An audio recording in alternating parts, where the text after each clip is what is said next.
매일 아침 책 읽기로 하루를 시작하는 행복 습관, 미라클 독서입니다. 오늘 함께 읽어볼 책은 노력의 기쁨과 슬픔, 너무 열심히 나를 위한 애쓰기의 기술, 올리비에 프리올 지음, 조윤진 옮김, 다른에서 펴낸 책입니다. 먼저 지은이님 소개부터 읽어볼게요.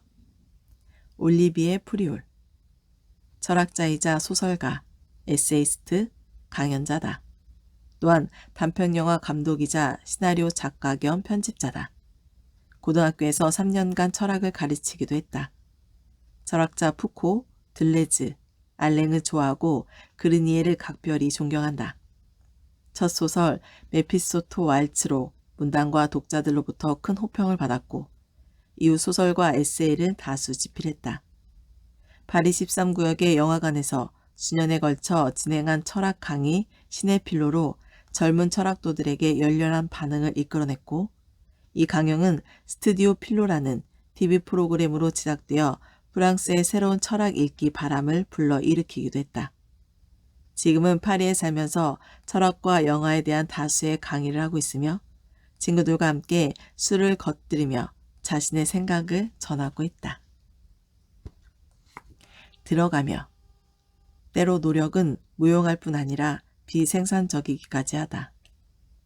이 책은 편집자이자 나의 친구인 엘사 라폰과 대화를 하다가 나오게 된 결과물이다. 여기서 친구라는 점을 확실히 해둘 필요가 있는데 우리는 업무 관계로 만난 것이 아니라 그저 함께 식사를 하던 중이었기 때문이다. 일 이야기를 위한 자리도 다음 작품의 계율을 짜거나 계약 조건을 협상하기 위한 자리도 아니었다.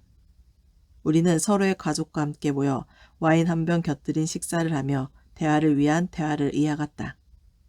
솔직히 그때 내가 무슨 이야기를 하고 있었는지도 잘 모르겠다. 아마 잠자리에 들었어야 할 시간에 열심히 뛰어다니고 있는 아이들 이야기였으리라. 우리말은 귓등으로도 안 듣는 아이들을 재워보려고 얼마나 노력했는지. 사실 가장 좋은 방법은 관심을 주지 않고 아이들 스스로 지칠 때까지 기다리는 것이다. 그러면 오래 걸리지 않아 잠이 든다. 어쨌든 다음 날에 학교를 가지 않아도 된다는 점에서 그날은 좀 특별한 날이기도 했다. 휴일 전날 밤 어른들의 대화 소리를 듣다가 소파에서 스르륵 잠드는 것만큼 아이들에게 달콤한 상황이 있을까? 늦음하기 행복한 잠에 빠지는 것, 그야말로 좋은 추억일 것이다. 맞는 말이야. 그러니 그만 애쓰고 와인이나 한 잔 더 하자. 엘사가 말했다. 몇 분 뒤 우리의 노력 없이도 아이들은 눈 깜짝할 새에 스르르 잠이 들었다. 결국 이렇게 쉽게 될 일인데 엘사가 중얼거렸다. 바로 그때 그 이야기가 나온 것 같다. 느긋함이라는 놀라운 주제에 관한 이야기였다. 사람들은 좋은 결과를 얻으려면 엄청난 노력을 들여야 한다고 생각한다. 아름다워지기 위해 기꺼이 고통을 감수하고 다른 사람을 유혹할 때든 피아노나 테니스를 배울 때든 외국어를 배울 때든 모든 일에 최선을 다하려고 애쓴다. 심지어 심리 상담가들조차 자신에게 몰두하는 법에 대해 조언하는 형편이다. 우리는 젊은 나이에 모든 것을 갖추어야 한다고, 노력은 배신하지 않는다고, 아무것도 안 하면 아무것도 될 수 없다고 배워왔기 때문이다. 하지만 확신하건대 우리에겐 그와 정반대의 태도가 필요하다. 어떤 상황에서는 노력이 단순히 무용할 뿐 아니라 비생산적이기까지 하다. 예를 들어 고통 자체를 즐기는 사람이라면 모를까? 고통 때문에 아름다워지는 사람은 아무도 없다. 아름다움은 내면의 평화와 평온함, 편안한 마음가짐에서 비롯하는 것이니까. 지금 나는 노력이 아무 소용 없다고 말하려는 게 아니라 간접적으로만 도달할 수 있는 목표들이 있다는 말을 하고 싶은 것이다. 달성하고자 하는 모든 시도를 진심으로 멈추고 목표로 삼지 않아야만 도달할 수 있는 일들이 있다는 이야기다. 간단히 말해 편하게 하면 된다. 예를 들어 상대를 유혹할 때 대놓고 노력하는 사람만큼 매력 없는 사람도 없을 것이다. 너무 직접적인 태도에는 자연스러움이나 상상이 머무를 여지가 없다. 노력하면 실패하게 되어 있다. 시작하기도 전에 실패하는 격이다. 분명한 건 누군가 자신을 좋아하도록 만들겠다고 노력하다 보면 그렇게 보이고 싶지 않아도 어설퍼진다는 점이다. 그렇다면 반대로 생각해보자. 얕은 수 따위 쓰지 않고 있는 그대로 기뻐하고 자신의 일에 집중하는 상대방은 얼마나 매력적인가? 유혹이란 노력도 목표도 없어야 성공하는 기술이다. 사실상 이것은 매력에 관한 문제다. 본질적으로는 이미 예견된 결과다. 우리 모두 알고 있지 않은가? 두 사람이 서로 끌리거나 그렇지 않거나 둘 중 하나일 뿐이다. 목표 앞에서 수줍어하거나 뻣뻣해지지 않으려고 신경을 곤두세울 필요가 있을까? 목표도 맞춰야 할 표적도 올라야 할 산도 없다. 이번에는 요리를 예로 들어보자. 친구와 즐거운 잡담을 나누는데 지나치게 몰입한 나머지 가스레인지에 불을 줄여야 하는 것을 잊고 말았다. 어떻게 될까? 양파가 아주 맛있게 졸여져 있겠지. 설거지를 할 때도 마찬가지다. 후라이팬을 태웠을 때 가장 바람직한 해결 방법은 미친 듯이 문질러 닦는 것이 아니라 물에 담근 채 내버려 두는 것이다. 절대로 문지르지 말아야 한다기보다는 적당한 때 문질러 닦는 것이 중요하다는 말이다. 여유를 갖는다는 것은 아무것도 하지 않는 것과 다르다. 즉, 더 효율적으로 행동하라는 뜻이다. 난 이른바 기내용 책을 좋아한다. 비행기에 오르기 직전 공항에서 구입해 창밖을 내다보며 읽는 그런 책 말이다. 눈으로 슬슬 읽어내려가는 이 책이 알게 모르게 우리의 시각과 행동에 변화를 가져온다. 철학이나 시사나 자기개발 분야의 책이 아니라 멜컴 글래드웰의 식으로 생각의 저널리즘을 구현한 책이라고나 할까? 글래드웰은 어떤 생각에 관심이 생기면 그 생각이 사람들의 삶을 어떻게 바꾸어 놓는지 관찰하고 그에 대해 기사나 책을 썼다. 만약 내가 기내용 책을 써야 한다면 느긋함에 대한 내용을 주제로 삼고 싶었다. 엘사가 안경을 벗으며 말했다. 그래서 언제 출판할까? 이 책은 그렇게 탄생했다. 저녁 식사 자리에서 별안간 시작되었던 두 친구의 대화에서 비롯한 책. 또한 이 책의 주제 느긋함에 걸맞게 누군가가 슬쩍 흘린 눈길 끝에서 비롯한 책이기도 하다.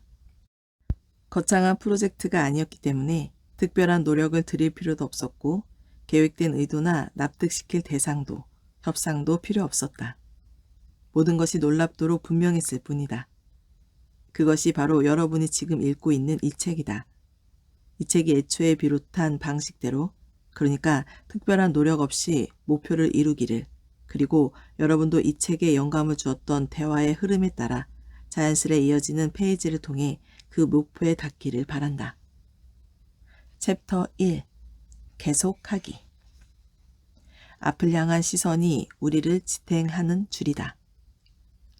일을 어디서부터 시작할지 정하기란 정말 어렵다. 어떤 식으로 문제에 접근할까? 순서는 어떻게 정하지? 만약 술 한 잔 들고 누군가에게 말을 건네는 상황이라면 이런 질문이 떠오르지 않을 것이다. 우리는 각자에게 익숙한 방식으로 할 말을 건넨다. 어느 순간 대화는 시작되어 있으니 이어가기만 하면 된다. 하지만 글을 쓰려고 할 때는 시작과 동시에 문제가 발생한다. 고백하자면 나도 이 서두를 수도 없이 고쳐 썼다. 문장을 지웠다가 다시 쓰기를 계속 반복했다. 오르페우스가 아내 우리에디케를 구하기 위해 지하세계에 내려갔던 이야기는 다들 한 번쯤 들어봤으리라. 나는 에우리디케를 데려가는 오르페우스라도 됐냐? 앞으로 나아가는 대신 몇 걸음 걷고 돌아보기를 반복하다가 겨우 쌓아 올린 것마저 무너뜨리고 말았다. 그래도 오르페우스의 경우에는 지하세계의 왕 하데스가 금기사항을 꽤 명확하게 알려준 편이다. 오르페우스, 네 플루트 연주가 너무나 아름다우니 처음이자 마지막 기회를 주겠다. 에우리디케를 죽은 자들의 세계에서 데려와 함께 이승으로 돌아가도록 허락해 줄 터이니 너는 한 가지, 오직 한 가지 조건만 지키면 된다. 그 조건은 지상에 닿기 전까지 무슨 일이 있어도 절대 아내를 돌아보지 않는다는 것이다. 알겠느냐? 이보다 더 명쾌할 수 있을까? 이 계약에는 어떤 의문도 남지 않는다. 조건이 조금 이상하긴 해도 숨겨진 함정 따위는 없다. 그런데 하데스는 왜 오르페우스에게 아내를 돌아보지 말라고 했을까? 생각해보면 언제 깨져도 이상하지 않을 규칙 아닌가? 정말 요상한 요구였다. 그리시 신화들은 단순한 이야기가 아니라 그 안에 교훈을 하나씩 담고 있다. 이 이야기의 교훈은 분명하다. 목표를 이루고 싶다면 다른 생각은 하지 말라. 계속 나아가되 뒤돌아 보지 말라. 왜일까? 이유는 모두가 알지 않나? 다른 생각을 하는 순간 의심이 들기 시작해 뒷걸음질을 치게 되니까. 생각에 잠겨 허우적거리는 동안 행동하지 못하고 직감마저 잃게 되니까. 의심하면 넘어진다. 이 법칙은 우물쭈물하며 수줍어하는 연인이나 줄을 타는 고개사, 겹겹이 층을 쌓아 그릇을 나르는 웨이터에게도 똑같이 적용된다. 줄을 탈 때 고개사는 시선을 앞에 두고 줄만 바라본다. 절대 아래나 뒤, 심지어 위도 쳐다보지 않는다. 앞을 향한 시선이 고개사를 지탱해주는 줄이 된다. 웨이터는 지나가요를 외치며 멈추지 않고 나아감으로써 균형을 유지한다. 마치 아슬아슬한 그릇과 기우뚱거리는 유리컵을 잔뜩 쌓은 쟁반이 지나가도록 길이 저절로 뚫리고 있는 것처럼 말이다. 모세가 홍해를 가르며 나아갈 때도 분명 이런 모습이었으리라. 행운의 여신은 용기 있는 자의 편이다. 돌아보지 말고 계속 나아가라. 자, 결론이 나왔다. 나는 오랫동안 준비해왔고 일단 발걸음을 뗐으니 뒤돌아보지 않을 것이다. 왜냐고? 법칙이 통하는지 알아보기 위해서. 이 책에 나올 법칙을 따라했을 때 이 책이 정말로 스스로 생명력을 갖는지 확인하기 위해서. 법칙 속 조언들을 따라도 괜찮다는 사실을 증명하기 위해서. 그렇다면 그 조언들은 어디서 나왔냐고? 일단 나는 아니니 걱정하지 않아도 된다. 하지만 내가 직접 조언을 검증하긴 했다. 그 조언들은 사람들과 교류하고 문화 속 인물을 탐구하며 얻어낸 이제는 내가 거의 무의식적으로 활용하게 된 실용적인 정보다. 철학자, 예술가, 운동선수에서 소설 속 인물까지 나는 다양한 이들에게서 조언을 빌려왔다. 행동가들과 사색가들, 가끔은 행동가이면서 동시에 사색가인 인물에게도 빚을 졌다. 르네 데카르트, 미셸 드 몽테뉴, 앙리 베르그송, 가스통 바슐라르, 블레즈 파스칼, 시라노 드 베라주라크, 오기스트 로딩, 제라드 디파르디웨, 나폴레옹, 아니크노아, 지네딘 지단, 스탕달, 프랑스와즈 사강, 철학자 알랭, 셰프 알랭 파사르, 고개사 팔리푸푸티, 정신분석학자 프랑스와 루스탕, 다이버 자크 마yor, 피아니스트 엘렌 그리모, 그 외에도 수많은 사람들이 내게 도움을 주었다. 앞으로 이야기를 전개하며 이 사람들을 모두 만나볼 것이다. 나는 내 머릿속에 떠올릴 수 있는 모든 인물을 활용했다. 내가 떠올린 사람들이 전부 프랑스에 기반을 두고 활동했다는 사실을 눈치챘을 것이다. 우연은 아니다. 물론 내가 프랑스인이기도 하지만 개인적인 것에서 보편적인 것으로 나아가기 위해서는 자기가 아는 것에서부터 시작해야 하는 법이기 때문이다.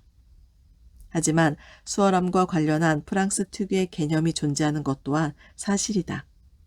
지적 민족주의의 함정에 빠지지 않도록 주의하면서 그 개념에 대해 상세히 살펴보자. 일단 프랑스식이라는 건 언어적 또는 정신적으로 특정 인종이 아니라 장소와 연관된 상태를 의미한다. 또 세상 모두에게 보편적인 개념으로 발전할 수 있어야 프랑스식이라고 부를 수 있다. 프랑스식 사고방식은 모든 사람에게 열려 있으며 이것이 프랑스식 사고방식의 강점이자 매력이요 고귀함이다. 시인 겸 사상가 샤를 퍼기의 말을 빌리자면 데카르트는 사상의 역사에서도 선두를 이끌었던 프랑스 기병이라 할 수 있다. 하지만 제1차 세계대전에서 중위로 생을 마감한 패기와 달리 데카르트는 애국심 때문이 아니라 세상을 누비기 위해 군인이 되었다.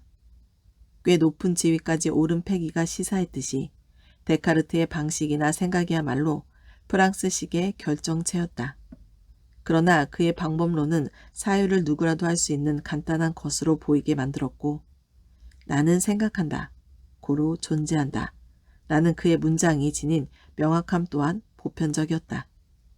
독일을 대표하는 철학자 게오르크 헤겔의 데카르트를 가리켜 프랑스 철학의 아버지가 아니라 현대 철학의 아버지라고 칭한 것도 아마 그래서였으리라. 생각은 그것을 이해하는 모두에게 기속되며 방법은 그 방법을 활용하는 모두에게 기속되는 법이니까. 우리가 프랑스를 말할 때 프랑스 그 자체는 즉 하나의 개념에 지나지 않으며 집단적 상상 속에서 도시 파리라는 아주 응축된 형태로 존재한다. 파리는 모든 형태의 자유를 상징하는 세계적인 표상이자 사색가와 예술가들이 꿈꾸는 도시다. 이때 파리는 루이 아라공의 뮤즈였던 엘사 트리올레가 쓴 제목부터 몽환적인 책 이방인들이 만나는 곳에서 묘사된 이미지를 떠올리게 한다. 이 책에서 스페인인 피카소, 러시아인 샤갈, 이탈리아인 자코메티는 모두 그 나름의 이유로 파리의 애착을 느꼈다. 중국의 프랑스 추상화가 자오지가 1948년 처음 파리에 건너왔을 당시 유일하게 할 줄 아는 프랑스어는 단 한마디뿐이었다.